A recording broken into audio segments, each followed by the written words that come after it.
एक बार सुनने में क्या परेशानी है, कहो।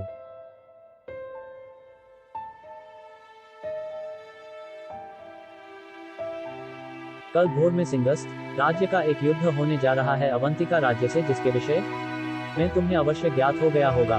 ALS 2 कि मुझे पता है तुम ही उस युद्ध में हमारे राज्य के गुप्तचर हो। आहा, घमंडी के साथ ही अकुमंद भी हो। सही समझी, उस युद्ध में मेरा पूरा हाथ है। अग्रसेन अब भैरवी की तरफ बढ़ने लगा।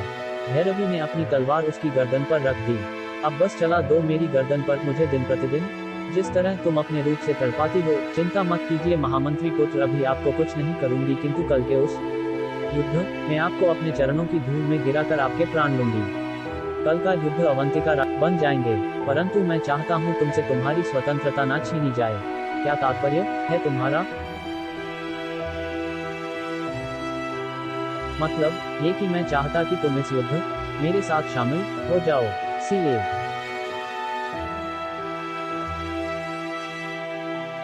तुमने क्या सोचा कि तुम कहोगे और मैं तुम्हारा साथ देने को मान जाऊंगी?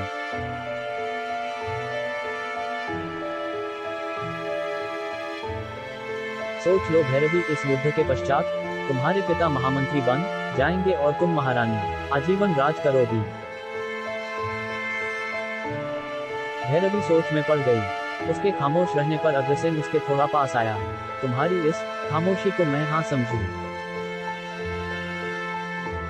ठीक है, कल युद्ध में मैं आऊंगी तो उनके साथ, किंतु सम्राट को कैद कर लूंगी, फिर तुम उन्हें मृत्यु दे देना, परंतु अपनी बात पर अटल रहना गे।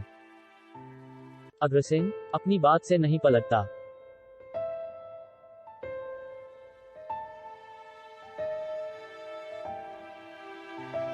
कल का युद्ध हम ही जीतेंगे, तय रहा।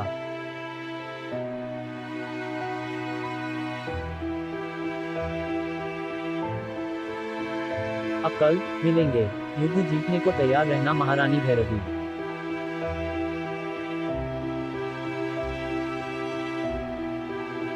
अवश्य।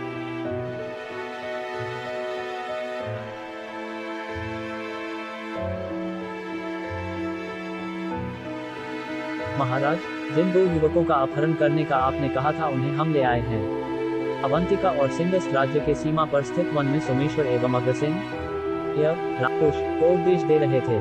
चलो हम भी देखें सम्राट रूप के राजकुमार कैसे दिखते हैं। TT विरूपाक्ष, तुम यहाँ, हमने तुम्हें मना किया था ना, तो तुम यहाँ क्यों आए? हम वहाँ चलना चाहेंगे पिताश्री। प्रशांत, तुम भी, हमें कोई रोक थोड़ी ना है। वैसे भी सिंहस्थ राज्य के राजकुमारों से हमारी वर्षों पुरानी दुश्मनी है। अब हमारे पिताश्री युद्ध पर गए और उनके क्या तात्पर्य है आपका? 6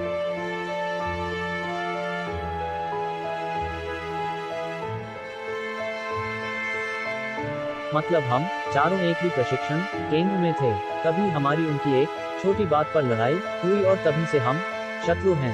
अब आप उनसे अपना बदला सकते हैं। अब वो हमारे बंदी है, उन्हें अब कोई नहीं बचा सकता।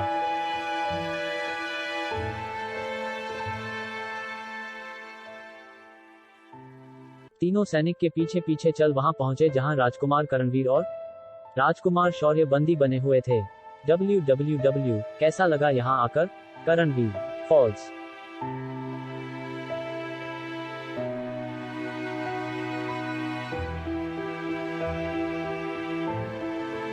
तो तुम यहाँ हो, हमें लगा को प्रशिक्षण केंद्र छोड़ने के बाद कहीं संन्यास ले लिया होगा तुमने। तुम्हें हमारी ताकत का कोई अंदाज नहीं है शौर्य।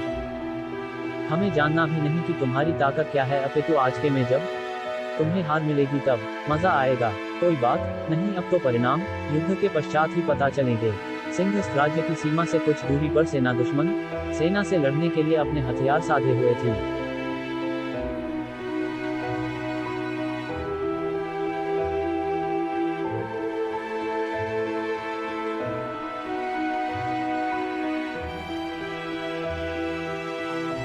थोड़ी देर में अवंतिका राज्य की सेना ने आगमन किया। अवंतिका राज्य की सेना संख्या में सिंहस्थ राज्य की सेना से कम थी। यह इस टुकड़ी के साथ युद्ध करने आए हैं तो हम कोई निर्णय अभी नहीं ले सकते सम्राट। दुश्मन को कमजोर समझना भारी पड़ सकता है। फॉल्स।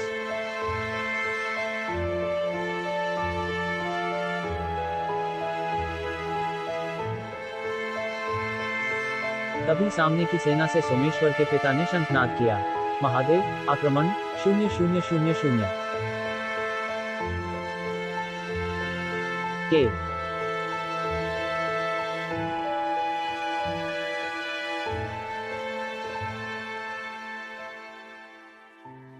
भैरवी कहाँ रह गई एवं दोनों राजकुंवर।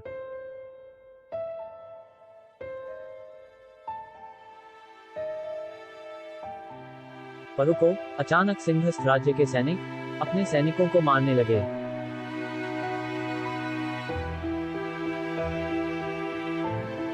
यह क्या हो रहा है? CSC केच।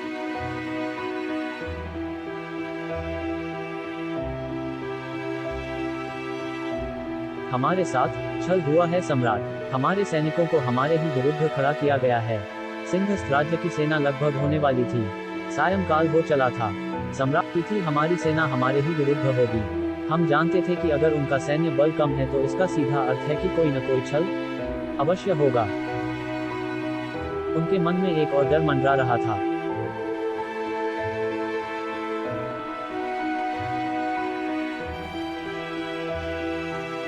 ना जाने करण और शौर्य कहाँ रह गए।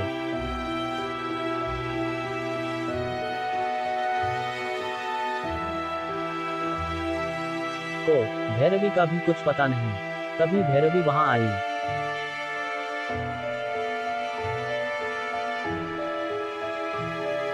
पुत्री कहाँ थी तुम? पूरा दिन वही रहे पिताश्री। मैं अवंतिका राज्य के साथ हूं, इसलिए यह में नहीं आई, अपितु मैं सम्राट को यहाँ बंदी बनाने आई हूँ।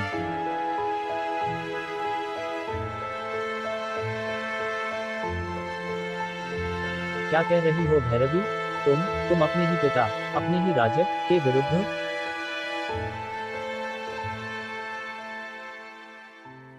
भैरवी ने अपनी तलवार उनके सामने कर दी।